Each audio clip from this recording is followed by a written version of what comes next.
سوال، تعزیت کمیٹی جائز ہے کہ نہیں ہے؟ اور تعزیت میں کن لوگوں کو کھانے پینے کی اجازت؟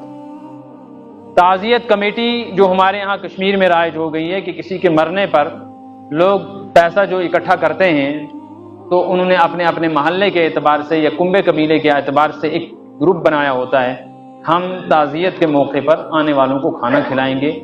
یہ اسلامی طریقہ نہیں،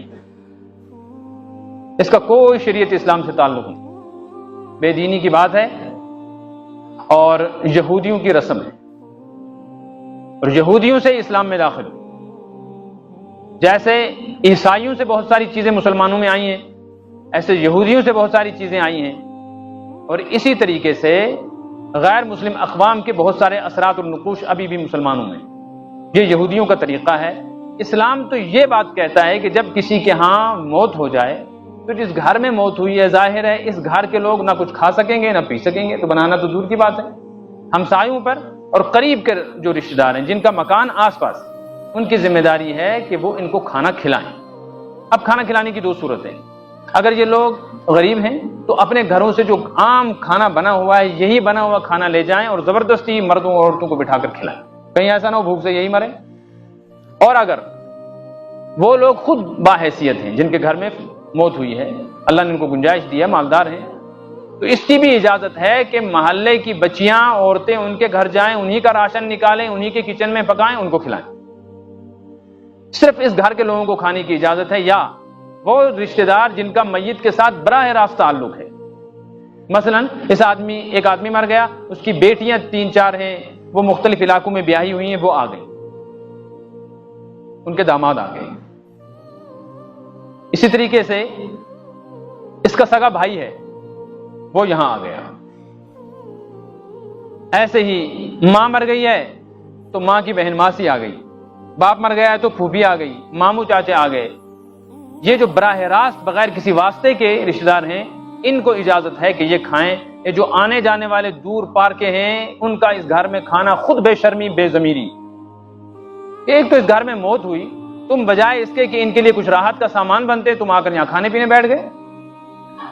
مثلا ایک آدمی ہے، اس کی ایک بیٹی کی شادی سری نگر میں ہو گئی، اس بیٹی کو حق ہے یہ آئے، اس کے داماد کو حق ہے یہ آئے، لیکن اس بیٹی کے دوسرے رشتہ دار، اس کی نند، اس کے دیور، وہ کیوں آئیں گے یہاں آ کر کھانا کھائیں گے؟ ان کو تو اتنی شریعت نے اجازت دی ہے، وہ آئیں، تعزیت کریں، آدھ گھنٹہ بیٹھیں اور چلے جائیں، ٹینٹ خالی کریں۔ وہ 3 دن ڈیرا لگا کر رکھتے ہیں، نہیں جی ہمارا تو رشتہ دار ہے۔ کیا رشتہ دار ہے؟ ہماری بہو کا باپ ہے، یہ زام کی پھوپھی ہے، آج تک جب زندہ تھے نہ کبھی ملاقات کی نہ خیر خبر لی، مرنے کے بعد کھانے کے موقع پر رشتہ دار بن گئے۔ یہ خرافات ہیں، ان سے بچنا چاہیے۔ یہ جو کمیٹیاں بنی ہوئی ہیں ان کی کوئی شرعی حیثیت نہیں ہے۔ جن آدمیوں کو اللہ نے ایمانی غیرت اور قوت دی ہے وہ ان کمیٹیوں سے اپنے آپ کو بچائیں کہ بھائی ہم جب مریں گے دیکھا جائے گا، اللہ مالک ہے کیا ہوگا۔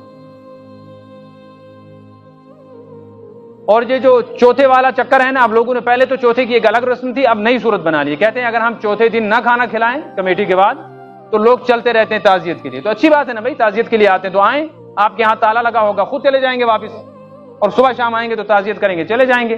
کوئی خود بے شرم اور بے ضمیر بن کے بیٹھا رہے کھائے، تو حدیث میں آئے اذا فاتک الحیاء فافعل ما شئت، جب تم خود ہی بے شرم ہو گئے ہو تو پھر جو چاہے کرو، ننگے ہو کون پوچھتا ہے پھر۔ اس لیے یہ صورتیں صحیح نہیں۔ البتہ اس میں ایک تفصیل پھر بھی ضروری ہے کہ تعزیت کمیٹی میں جو کچھ بنایا جاتا ہے، اگر اس کے لیے ہر مہینے 6 مہینے یا سال میں محلے والے کچھ پیسہ دیتے ہیں، 100 200 300 500 جو فنڈ ہوتا ہے تعزیت فنڈ، وہ صورت اگر ہے پھر تو یہ کھانا ہی ناجائز، پھر اس کی اجازت بالکل نہیں۔ ہاں اگر یہ ہے کہ جب کسی آدمی کا انتقال ہوتا ہے تو ہنگامی صورت میں اسی وقت اعلان کر دیا جاتا ہے کہ بھائی فلاں جگہ موت ہو گئی ہے، تو آپ گھر سے کھانا لے جانا مشکل ہے، وہیں بنائیں گے، جس کو جو گنجائش ہو وہ دے دے، نقد ہو یا جنس ہو، چاول ہو، آٹا ہو، دودھ ہے، چائے ہے، جو کچھ ہے، دال سالن، پھر جو جمع ہو جائے اس وقت خوشی سے جو دے وہ بنا لیا جائے، وہ ان کو کھلائے۔ تو یہ اجتماعی کمیٹی کی صورت، اس میں گنجائش، لیکن وہ باضابطہ جو اس کے لیے ہر مہینے 6 مہینے یا سال میں گھر کے اعتبار سے یا کل کے اعتبار سے، سر کے اعتبار سے جو فنڈ جمع کیا جاتا ہے، وہ صورت ناجائز ہے۔ اس میں یہ نقصان ہے کہ دیتا ہر کوئی، یا مثلا 100 روپیہ یا 500 روپیہ، جب وفات ہوتی ہے کسی کی تو کسی کی تعزیت پہ 100 ترامیاں لگتی ہیں، کسی کی تعزیت میں 20 ترامیاں لگتی ہیں، ایک کے ساتھ ظلم ہو رہا ہے، اور جمع کرتے وقت سب کے سب برابر ہیں، خرچ کرتے وقت سب کے سب برابر نہیں ہوتے۔